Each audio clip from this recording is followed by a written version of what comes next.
Vous parlez encore une fois de ce royaume qui est en train de s'effondrer, le régime en déliquescence de Kagame, Kigali qui a le visage d'un enfant orphelin, il ne sait pas comment s'en sortir. Les Américains, déjà au courant de toutes les manœuvres de Paul Kagame, qui voulait euh, globaliser ou internationaliser cette guerre, ont précipitamment envoyé Nicolas Checker comme expert analyste et fin stratège en télécommunication et anticipation des événements et tout ce que vous voulez. Kagame a beaucoup d'entreprises qui ont été frappées dernièrement par les sanctions américaines. Il y a des raffineries, il y a beaucoup de choses.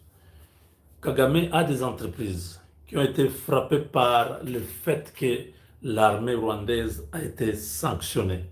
Toutes ces entreprises ont été frappées, l'argent gelé, donc les comptes gelés et l'économie directement affectée. Kagame comprenant ça, s'est arrangé pour contourner les sanctions des Américains en voulant vendre ses parts aux Russes, aux Chinois, aux, aux Turcs et à d'autres pays qui sont pratiquement dans une guerre froide aux Américains. Quand les Américains apprennent ça, ils ont mis en garde les filiales de toutes ces entreprises, les filiales donc comment dirais-je, les pays de ces entreprises-là qui voulaient racheter les entreprises rwandaises. Vous comprenez, n'est-ce pas? Ils ont été directement mis à l'écoute et Checker Nicolas est arrivé avec un matériel sophistiqué de dernière génération. Kigali est sous le siège américain. Il n'y a pas sorti, il n'y a pas entré sans qu'il soit déjà informé. Kigali est sous siège. Kigali est dans, je peux dire, un état d'urgence. Les Américains ont envoyé ce monsieur. Ça faisait longtemps qu'il n'y avait pas d'ambassadeur au Rwanda. Les gars, comme je l'ai dit depuis hier, ce n'est pas un diplomate. C'est un agent de renseignement. C'est un message direct, une menace sans gants à Kagame.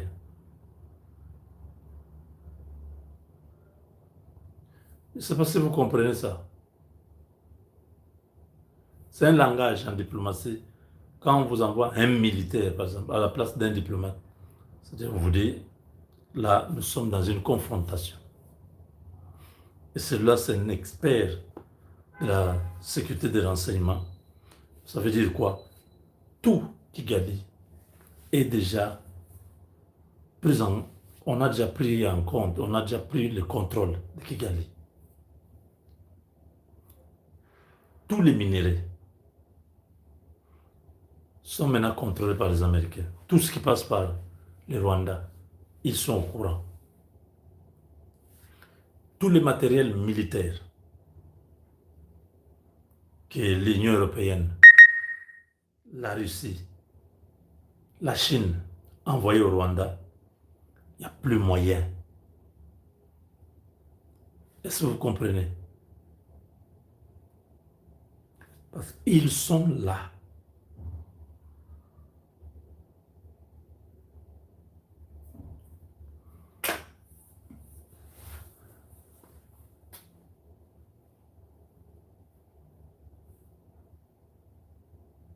Le niveau où nous sommes arrivés avec cette histoire,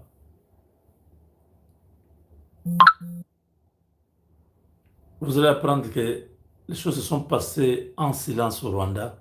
Kagame n'est plus président. Ce gars-là n'est pas venu pour faire la diplomatie. Il n'est pas venu pour les relations entre le Rwanda et les États-Unis. Il est venu pour une mission de mettre fin à ce régime qui voulait amener la Chine, la Russie et tout le monde dans cette affaire. Kagame ne peut plus vendre les minéraux. C'est sous contrôle. Kagame ne peut plus recevoir des armes. C'est sous contrôle. Vous entendez ça?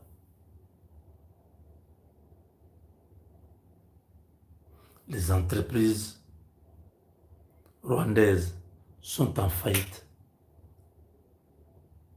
Il n'y a plus rien à sauver. Kagame a voulu faire quelque chose. Les Américains étaient déjà au courant. Ils voulaient vendre les parts pour que les autres viennent pour dire non, voilà, ce sont les entreprises russes, voilà, les chinoises. Nous, on n'a rien à voir avec le Rwanda, etc. Les Américains ont dit, pas question. Notre blocus, c'est jusqu'à ce que Kagame craque. Et il est à deux doigts de craquer. Parce que ce qui se passe là,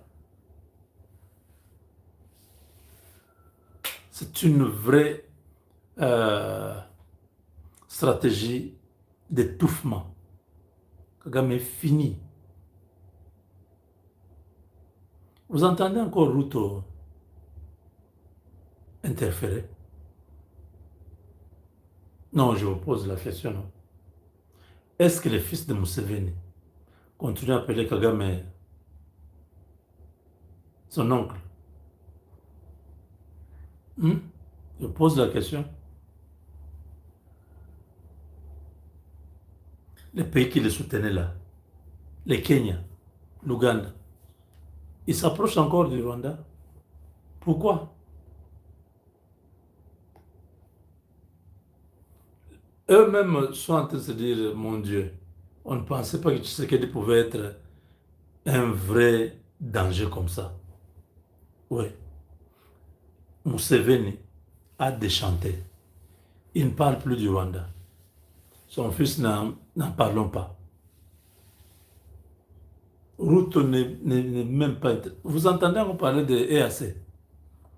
EAC, c'était une histoire pour prendre le Congo. On avait déjà vu avant, on a dit au président, non, monsieur le président, retirez-vous de cette histoire, retirez les troupes. EAC, tous ces pays de EAC sont pauvres, à l'exception de la Tanzanie. Tous ces autres pays-là sont pauvres. EAC, c'est quoi? Il n'y a rien dedans. Ils ont besoin de la RDC. Regardez aujourd'hui, quand l'Amérique rugit, tout le monde se cache. Ils ont abandonné Kagame. Où est la solidarité? Mais vous voyez, entre Ndayishimiye, Tshisekedi, ils sont toujours ensemble, non? Entre Lorenzo et Tshisekedi, vous voyez, ils sont toujours ensemble, n'est-ce pas? Pourquoi Kagame est seul? Bayebi que finalité, sa fin est programmée. Il ne pourra pas échapper à ces trois options. Son arrestation, son assassinat ou son renversement. Ils ne veulent pas que tout le monde dise non, c'est les Américains qui ont fait non. Le gars qui est arrivé est hyper sécurisé. Il est en zone de combat. Il y a du matériel qui est déjà installé à Kigali.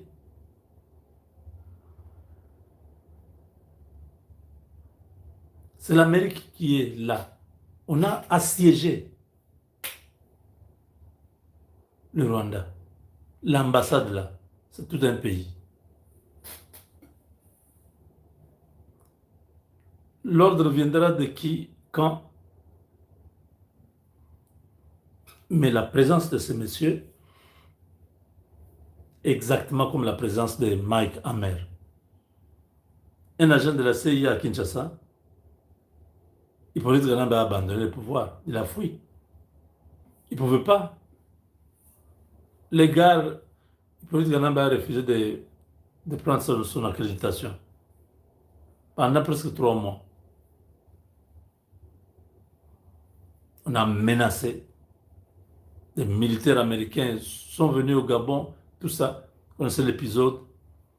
Kabila a craqué. Il a organisé les élections et il est parti. Il n'était pas parti parce qu'il voulait, parce que les Américains étaient sur ses fesses, ne pouvaient pas bouger. Exactement ce qui se passe au Rwanda. Ni plus ni moins. Le gars qui est là a un message. Le gars qui est là a un travail. Le gars qui est là a un objectif.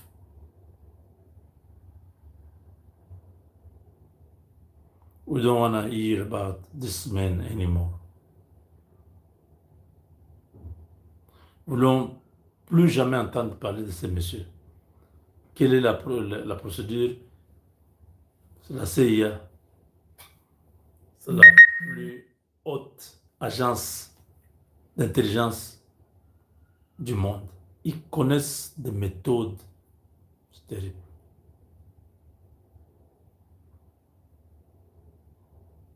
Donc vous comprenez déjà, sa présence, il a mis le Rwanda en état de siège ou en état d'urgence. Les minéraux de la RDC ne vont plus partir parce qu'eux sont là. Les armes de tous ces criminels du monde qui envoient pour faire la guerre ne vont plus venir. Le monsieur a des équipements, je dis des équipements. Quand je dis équipements, ce sont des équipements très dangereux. Je vous ai dit que maintenant, pouvoir avoir un cancer à distance, sans être malade, un laser suffit pour te transmettre une charge sur le corps qui va automatiquement provoquer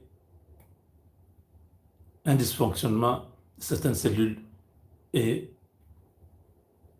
tu es atteint d'un cancer qui va se développer vite.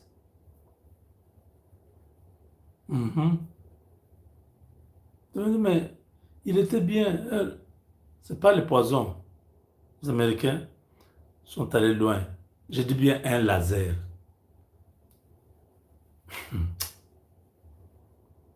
Vous voyez quelqu'un comme ça, il vous envoie ces champs magnétiques-là, ça vous pénètre. Lui part, il a des choses qui vont réduire cette vibration-là. Vous partez, certaines cellules du corps commencent à pourrir. Je ne dis pas que c'est ce qu'ils vont faire à Kagame, mais c'est juste un avant-goût. Ils sont en train de vous mettre la puce à l'oreille. Il y a des choses que vous entendrez seulement ici.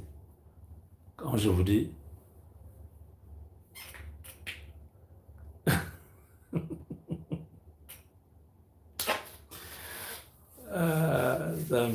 vous pouvez croire comme vous pouvez, faire ce que vous voulez.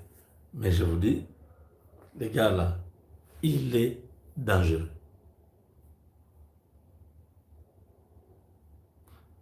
Ces gars, vous ne pouvez pas les chasser. C'est ça aussi le problème. Non, vous ne pouvez pas. Vous ne pouvez pas attaquer sa résidence. Non, non. La résidence est en alerte maximale.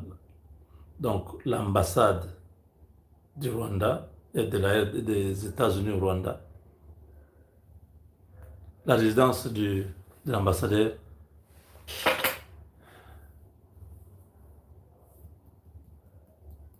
il y a des F-16 qui sont à 15 minutes de Kigali. Dès que là-bas, il y a des signaux de détresse, c'est terminé. Les Américains, depuis qu'on avait attaqué leurs ambassades dans certains pays comme à Tripoli, tout ça, ils avaient juré de ne plus jamais permettre que des inciviques puissent se moquer de leurs symboles, les drapeaux brûlés, les armoiries piétinées, l'ambassadeur, symbole du pouvoir des États-Unis, tué. Non. Ils sont maintenant, c'est comme s'il y a des satellites qui sont là, on a braqué. Il y a même une dizaine de personnes qui sont dans un central de commandement qui surveille, qui s'approche de l'ambassade. Ils zooment la plaque de sa voiture. Une recherche rapide, on détermine.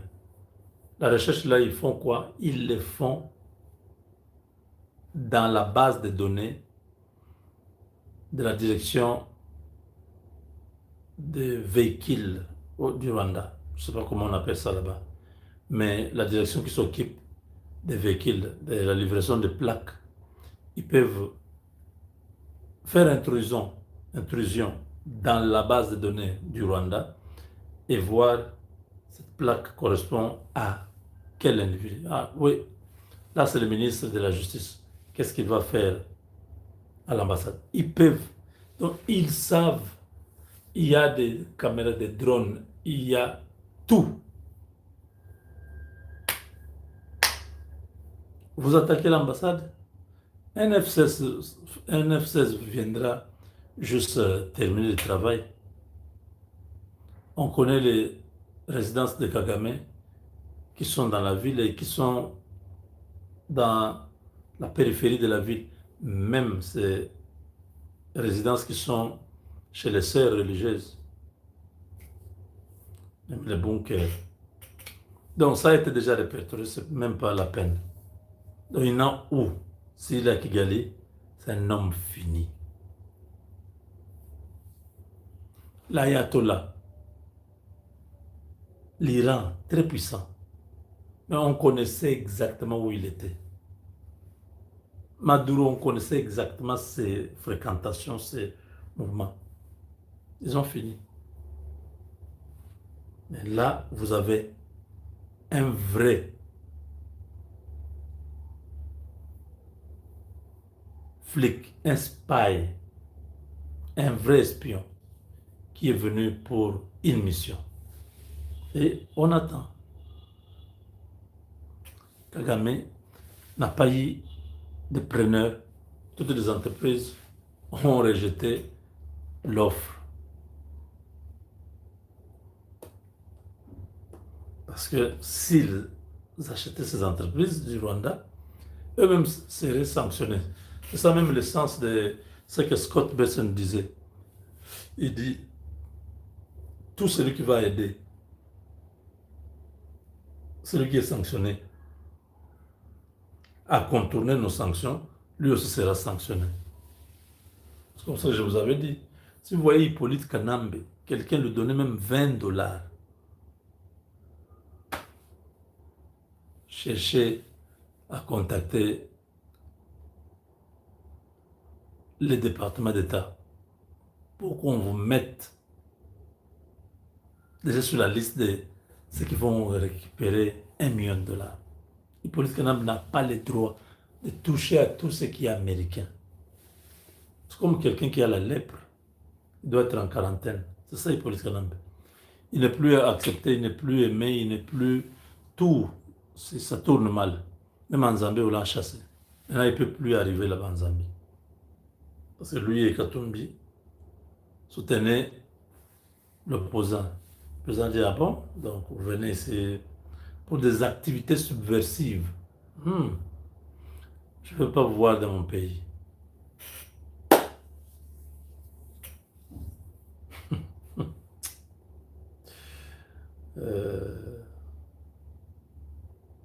Il y a un temps pour d'autres choses. Un temps pour faire du mal aux gens, un temps pour vivre ce mal. Et là, ça tombe que c'est lui qui doit aussi vivre ce mal.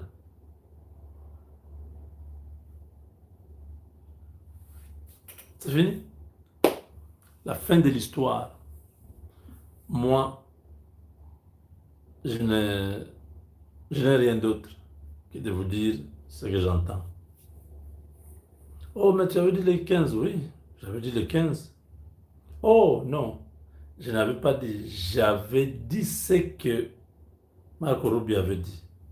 C'est pas moi l'auteur de j'avais dit. Et de ces 15 là. C'est passé, oui. Mais je ne sais pas ce qui est préparé. Vous voyez, après, on l'a appelé, on lui a dit de sortir de la RDC et des troupes du M23. Il a refusé, il a dit si M23 disparaît, le Rwanda disparaît. J'ai dit, ok, c'est bon. Pas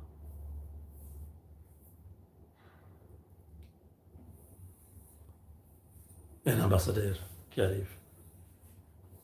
C'est programmé tout ça.